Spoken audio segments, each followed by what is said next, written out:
Hello and welcome to another Office Hours. Capsule. That's right. Another small section of my Office Hours live stream. Live at twitch.tv/TheAstroPub, youtube.com/TheAstroPub live on Thursdays at 8 p.m. Eastern, 5 p.m. Pacific. I'd love to have you here, come here, hang out with chat, where we talk about lore and news of Star Citizen. Welcome to another monthly report, this time of the Squadron 42 variety from April 2024. As always, I'm going to read this from word for word, add my own little sort of thoughts and interjections to kind of give you the context for what's going on, but this isn't a summary of it. This is a full read through. So sit back, relax, grab yourself something to drink. This is going to be a while. Let's listen to what CIG did for Squadron 42 in the month of April. All right.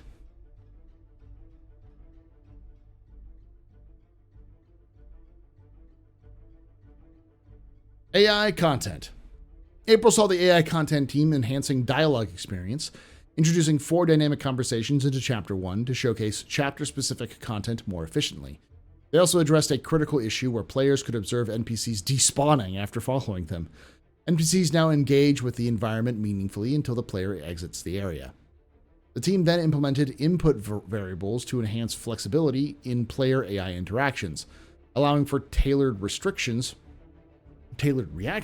such as a formal greeting followed by a task-related dialogue, a concise busy response, or no dialogue at all.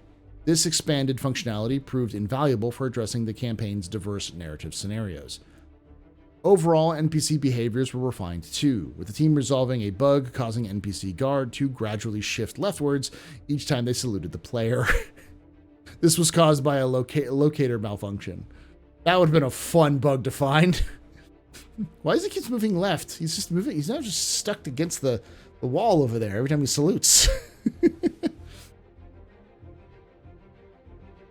The team also rectified an issue where the supervisor NPC was inconsistently present on the Stanton's Bridge across the day-night cycle. For combat mechanics, AI content utilized new mocap to refine how players interact with the Gladius. Alongside this, various tasks and bug fixes were completed to improve the overall player experience. So one of the things we've been seeing is that CIG seems to be very hyper-focused on Chapter 1. I don't know why they are hyper-focused on Chapter 1. I can speculate that it seems like CIG wants to show off Chapter 1, or maybe allow players to play Chapter 1 of Squadron 42 at CitizenCon. Because we all suspect that CitizenCon this year is going to be a big Squadron 42 heavy affair because of a lot of what happened last year with Squadron going into polishing. And there's just a lot of pointing in that direction. So, a Chapter 1 playthrough would make sense. And a lot of the stuff that they seem to be doing here is to kind of refine other elements. So if you really catch a lot of the problems with AI behaviors in Chapter 1, then you can apply those same fixes to the later chapters as well. So. But who knows? It could also be a situation where CIG is just hyper-focusing on Chapter 1 again, and it's going to take them another 7 years to get every single chapter out. I don't think that's the case, but I do know that there are a contingent of people out there who believe that, so we'll see. AI features. Last month, the AI features team made tech updates and bug fixes to AI combat with a persistent universe. Once Alpha 3.23 launches, these improvements will be brought into Squadron 42 to further enhance the flight and combat experience. That is something I've been saying was going to happen for a long time. One of the things that a lot of people have been concerned about is that Squadron 42 is only part 1 of a 3-part game. That's right. The version that we're going to get whenever that releases first is part 1.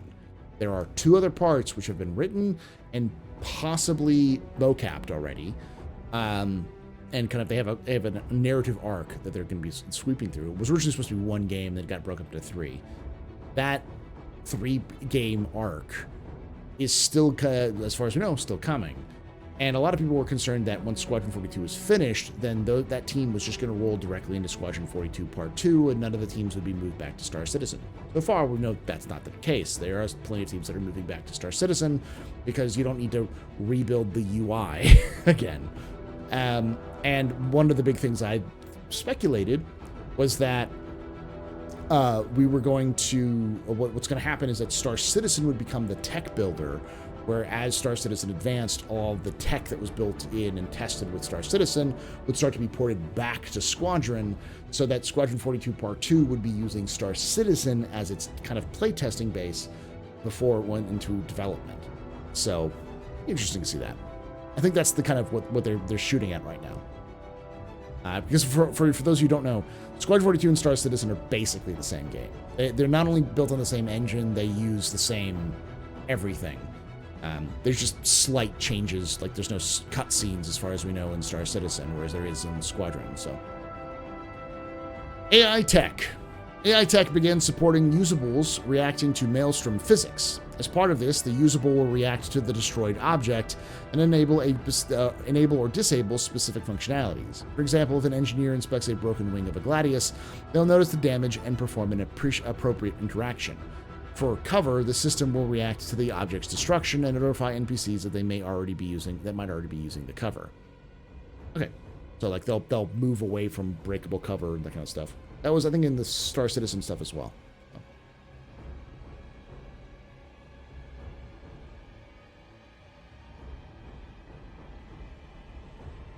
Animation.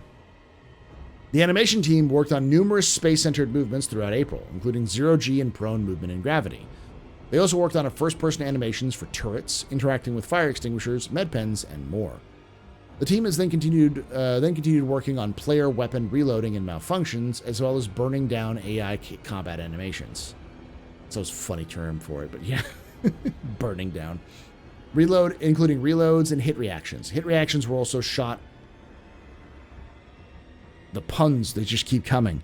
The hit reactions were also shot for a new enemy class. I see what you're doing.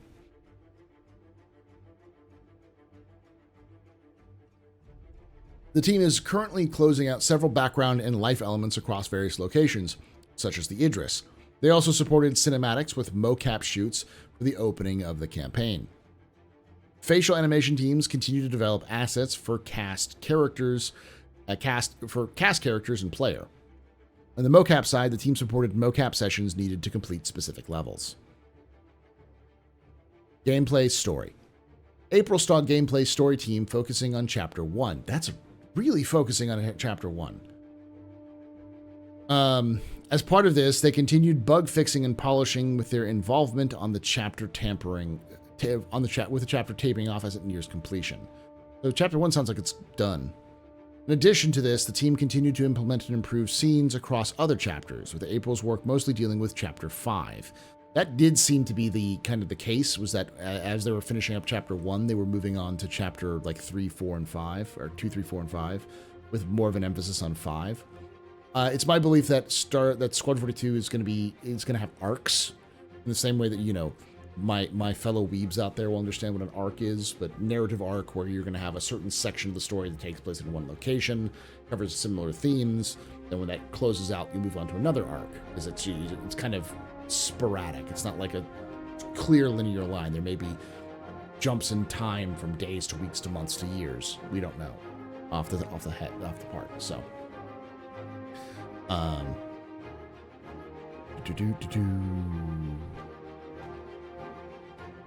in addition, the team continued to implement and improve scenes across other chapters, with April's mostly dealing with Chapter 5.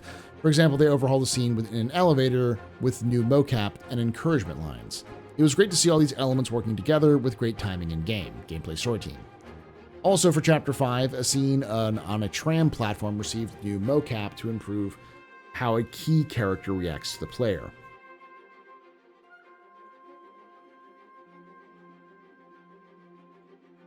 Narrative.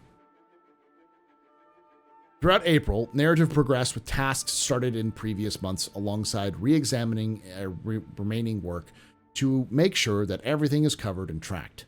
The team continued generating environmental chatter that will be sprinkled through the story to provide additional backstory and insights into the social dynamics of the crew. Additionally, Narrative worked closely with the core gameplay to implement the Galactopedia. Yes! Testing out the layout, content, and triggering of various entities. This is being trialed on a sample level to establish standardized processes before being applied across the game. So, I don't know if CIG is just going to have a big list of the Galactopedia where you can always go to it, or if it's going to have the sort of like ping system where like you see something new, it'll update your Galactopedia, tell you things. I think it's probably going to be a big list, or maybe a hybrid of those things. This is talking about triggering for various entities. I don't know why it would trigger. So for those of you who are Mass Effect fans, think of something like the Codex there. Only I assume you could always access those files. It's just, it'll pin or trigger a specific point, say, hey, this is, a Copium. This is a Marok kind of thing. But we don't know. We'll see. The team continued to review text used for mission objectives, as well as on-screen tutorials based on the level design's latest updates to the game flow, to ensure players have a clear understanding of what's needed from them. This will be an ongoing endeavor as the levels are solidified and tested. Work also continued with several external vendors to generate collectible content that will be found throughout the game. There's a lot of Easter eggs and like various additional collectible stuff. While we can't get into specifics to avoid spoilers, this additional content should provide really fun Easter eggs for players to track down. Narrative team. Finally, Narrative kicked off an initiative across several teams to better test and validate their voice packs. While versions of this have existed for some time, the aim for it is to feature a gameplay-centric interface that will allow the narrative, audio, and design teams to modify the combat experience through debug triggers that can help satisfy conditions to trigger the lines. Yeah, collectibles. Of course, spoilers. Yeah, the ironic part about the narrative saying spoilers is that there is so much that lore has already spoiled for like, even there are straight up spoilers on the Galactopedia for the main game that they just post, and it's like CIG official. It's like, what are you doing? Why are you doing this, CIG? And there's been so many leaks that like I've known the basic plot structure and even some of the specific events that have happened, that are going to happen in Squadron 42 for years now. Obviously some of that's going to change a little bit as time goes on, but it's just always funny when they hear them say spoilers. Finally, Narrative kicked off an initiative across several teams to better test and validate their voice packs. I think we already talked about that, yeah. Modify combat experience through debug triggers that can help satisfy conditions of trigger lines.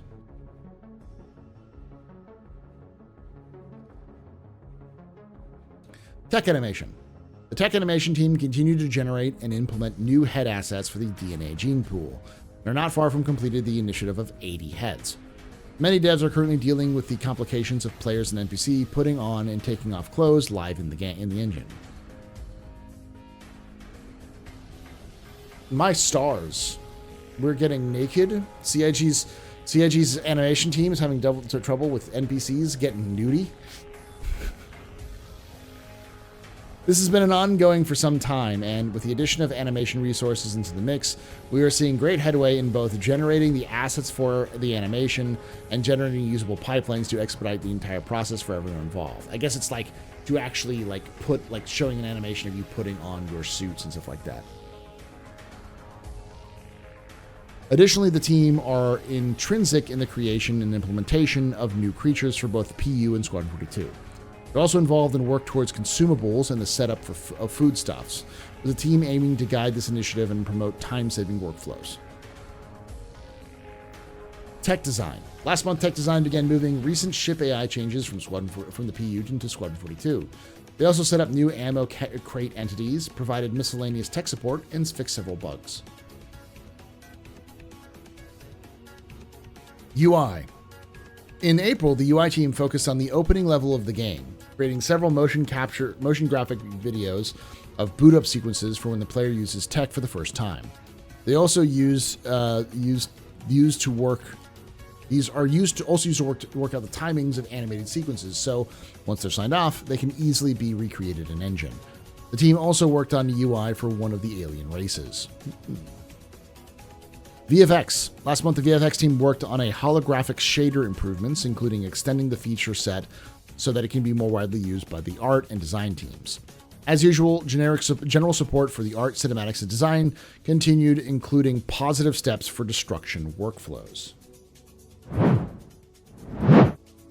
All right, so I think we've learned a lot this month, and I think the main thing we've learned is Chapter 1 is a heavy focus right now. And I'm going to go out on a limb, go on a little bit of a limb here, and say I believe that CIG is polishing Chapter 1 for two reasons. Number one, they're polishing it because they're using that as the base standard for the rest of the game. So once that's done, they can take a lot of the things they've learned from Chapter 1 and then apply that to the rest of the, that polished technique to the rest of the chapters.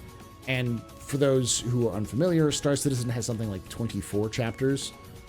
Or Squadron 42 has 24 chapters. It might be 27 chapters. I'd have to double check and look it up. But it has in the mid-20 range of chapters. And some of those chapters are very long, and some of them are very short, with the average being about an hour to 2 hours per chapter. So, Star Citizen base is something like 40 to 60 hours to beat, or Squadron 42 is. So, I am going to put my experience, and I'm going to give you my experiential exclusive leak for you. That I believe the other reason is because CIG is going to do something with the first chapter of Squadron 42 for CitizenCon. It might be a demo. It might be a playable level for players. It might even be something that players can play at home. I don't know. At the very least, it seems like this is going to be the main focus, or a huge focus, for Squadron in anything dealing with Squadron at CitizenCon in October of this year. But as always, I want to hear your thoughts down below about anything we talked about. Am I just high on the copium dogs when it comes to any of my theories? Do you think it has merit? Do you think, oh, this is a good idea? I think you're right. Let me know your thoughts in the comments below. And as always, join us live at twitch.tv/theastropub, youtube.com/theastropublive. I'd love to hit that like button, subscribe for more content, and hit the bell icon to be notified of these release. It really does help with that. The liking really does help spread it out. It tells YouTube that you liked it, to tell other people like you that they would like it, and so it helps promote the channel a lot more. So just a little touch does a lot. It goes a long way. And like I say every time, hope to see you someday in the black.